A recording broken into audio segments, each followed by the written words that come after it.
Sejam todos bem-vindos ao estudo diário das Escrituras. Hoje nós vamos estudar aqui, começando em Romanos, capítulo 7, a partir do versículo 14.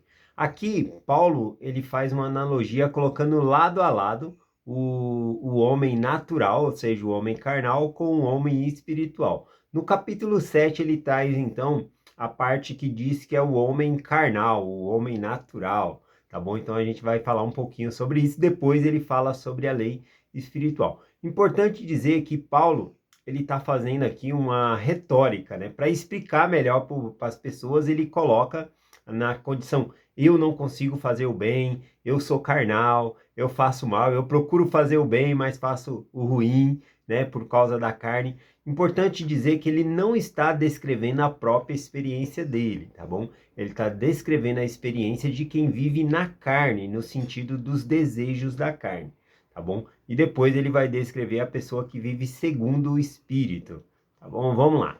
Então, eu vou ler só alguns versículos aqui. Por exemplo, o versículo 14 começa assim: porque bem sabeis que a lei é espiritual, mas eu sou carnal, vendido sobre o pecado, né? Ele fala que a lei, né, ela é espiritual. Ou seja, o caráter da lei, ela corresponde à sua origem. E quem deu a lei foi Deus. Então a lei não é ruim, a lei é boa, nos ajuda. A lei, ela revela o pecado, né? Imagina alguém fazendo coisas erradas num quarto escuro. Aí acende a luz. A luz é essa lei. Ela clareia o pecado, ela mostra que a pessoa está no erro, que ela deve abandonar a prática, tá bom? Então a lei é boa, né? Conforme nós estudamos ontem. Então a lei, ela é espiritual, ela é divina, ela vem por meio de Deus. E aí ele fala: mas eu sou carnal, né? A minha tendência, as paixões, desejos são da carne, né? A gente tem que refrear, né? Os nossos corpos sentem paixões, desejos que nós temos que refrear, tá bom? Eu gosto muito de Alma, quando ele fala seu filho Cibron, né? Lá no capítulo, em Alma 38, versículo 12. Faze também com que todas as suas paixões sejam dominadas, para que te enchas de amor. Procura fugir da ociosidade. Importante fugir da ociosidade, né? Tem um ditado que minha mãe falava, né? Que ela dizia: cabeça vazia é oficina de Satanás, né? Então a gente não pode ficar na ociosidade, sem fazer nada. A gente tem que ocupar a nossa mente com coisas boas. Ficar ocioso seria não pensar em nada e aí vem as coisas ruins.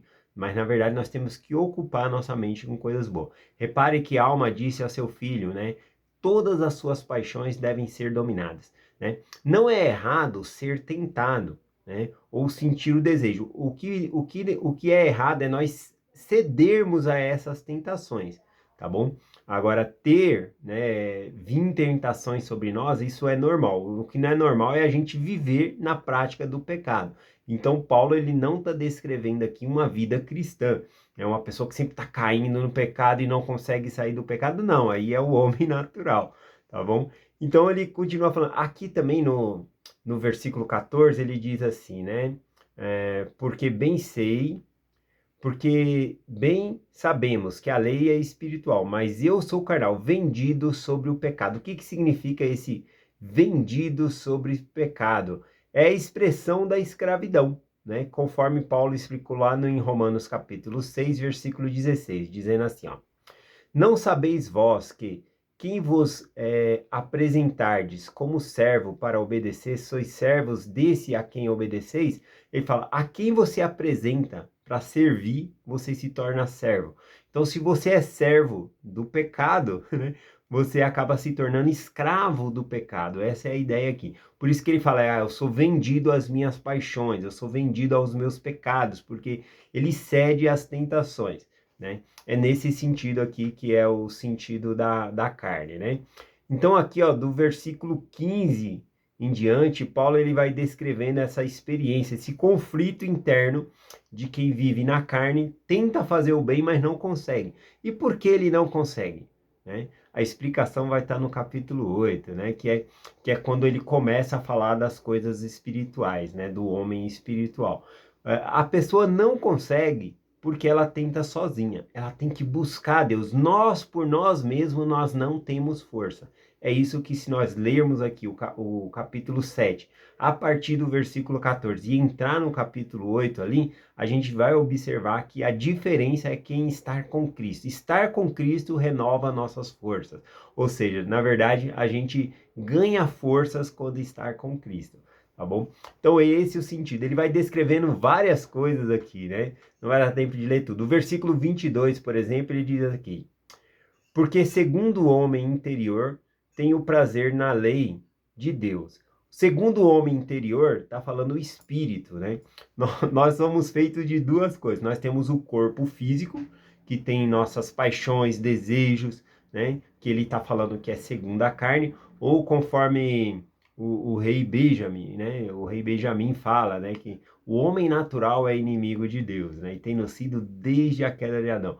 Então, ele está falando do homem natural. Mas dentro, né, o homem natural, essa carne que nós temos, é apenas uma casa do nosso espírito. O nosso espírito interior, ele busca a Deus, né? Mas é muito difícil a gente relacionar o espírito com a carne, né? Conseguir dominar. Então, nós somos seres espirituais vivendo uma experiência carnal. E a gente tem que fazer com que o nosso espírito sobrepuje a nossa carne, domine a nossa carne, os nossos desejos. Esse que é o sentido aqui, né? Então vamos lá, o versículo 23, ele ainda diz aqui: mas vejo nos membros da lei a batalha contra a lei na minha mente, e prende debaixo da lei do pecado que está nos meus membros, né?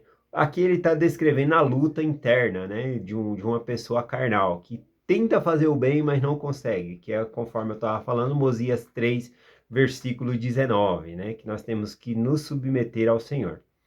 E aí ele diz no versículo 24 algo bem forte, né? Ele diz assim: miserável homem que sou, quem me livrará do corpo desta morte?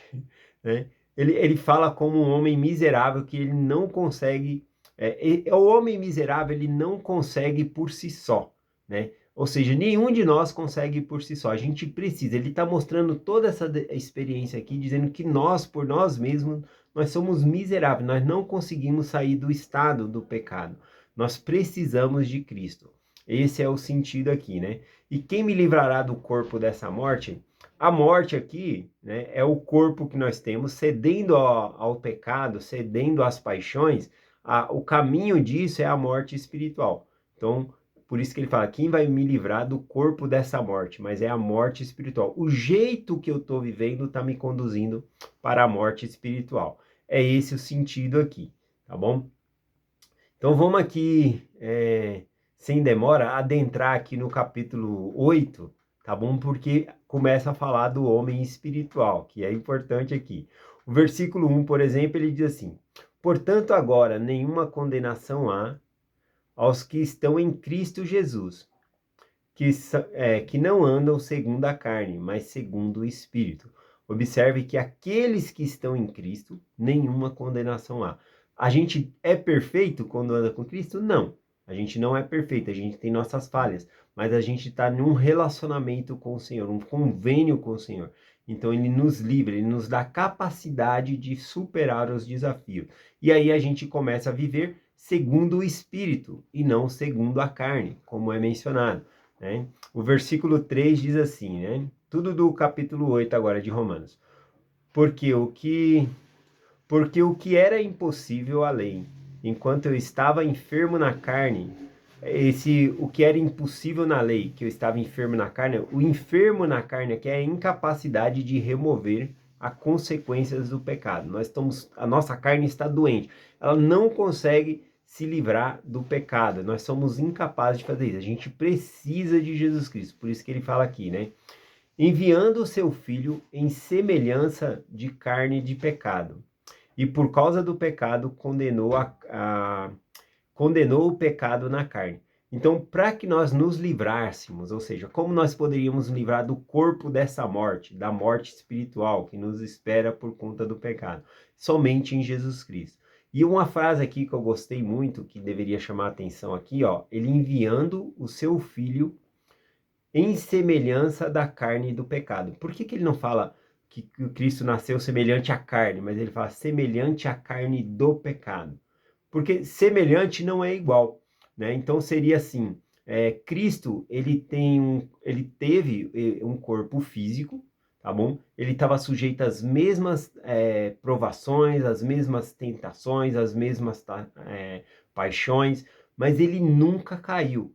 Por isso que fala a semelhança do pecado, porque ele nunca caiu no pecado, ele nunca pecou. Nós vimos lá em Mateus capítulo 4, quando o inimigo ele vem e tenta ali Jesus Cristo de várias maneiras, e Jesus Cristo não cai, ele se mantém firme, então ele nunca pecou, né? Essas são as tentações que foram descritas, né, que está ali nos evangelhos, mas o Satanás tentou Jesus Cristo várias vezes, né, em outras oportunidades também, que não está nos relatos aqui bíblicos, né, mas Cristo nunca pecou.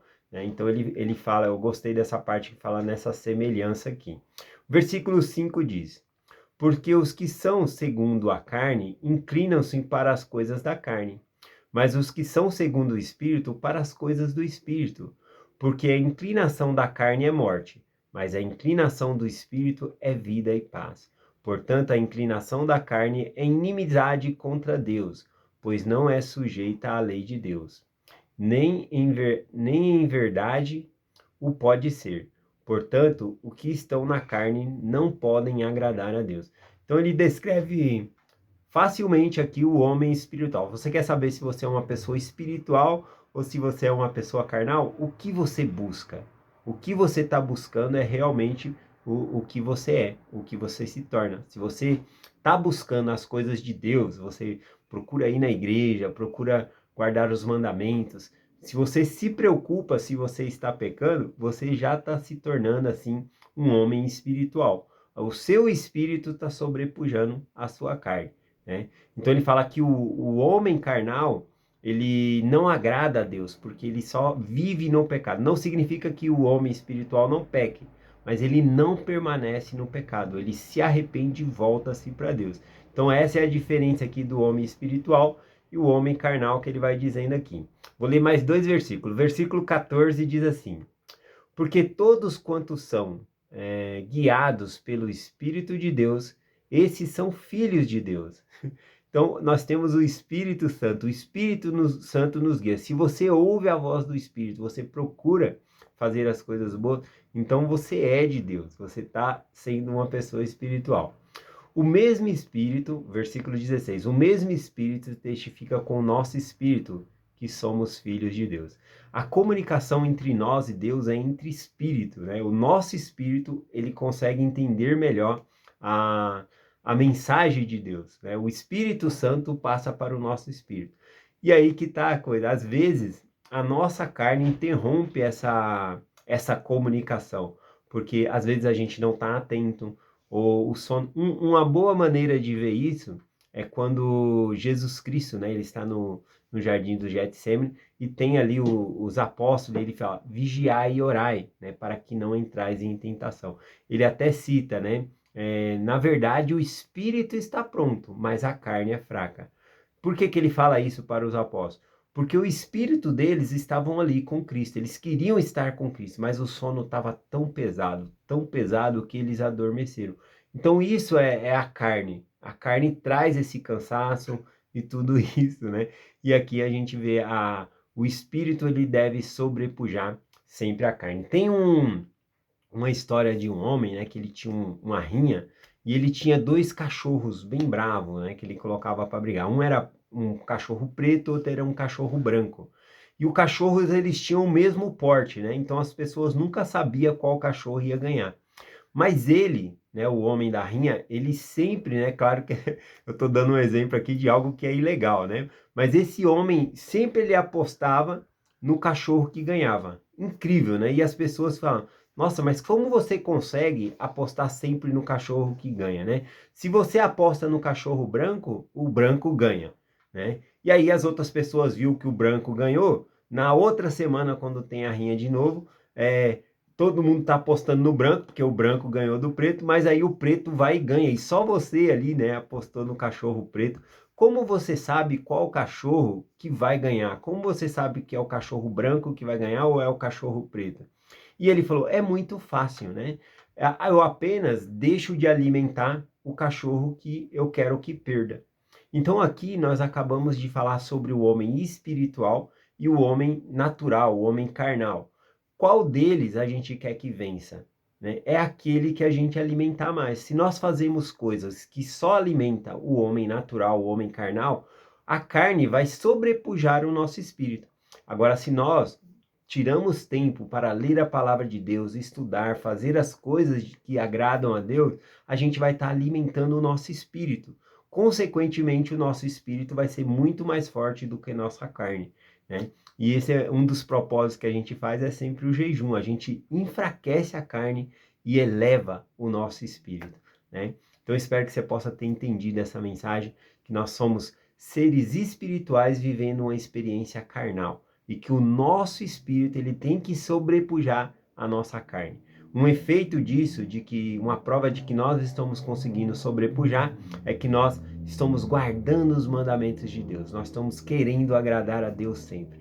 Esse é o que vive no espírito, tá bom? Essa pessoa.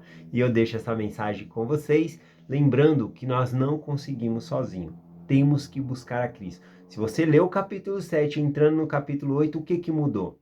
Do homem natural, o homem carnal, para o homem espiritual. Foi Cristo. Estar com Cristo. Procure estar com Cristo, alimentar o seu espírito com Cristo, que o seu homem espiritual vai estar muito elevado e vai sobrepujar a carne e não vai ter aquela luta, né? Ah, eu quero pecar ou coisa assim, nada disso. Isso não é uma experiência cristã. O homem espiritual, ele vive para as coisas de Deus. É essa mensagem que eu compartilho com vocês, em nome de Jesus Cristo. Amém. Até amanhã.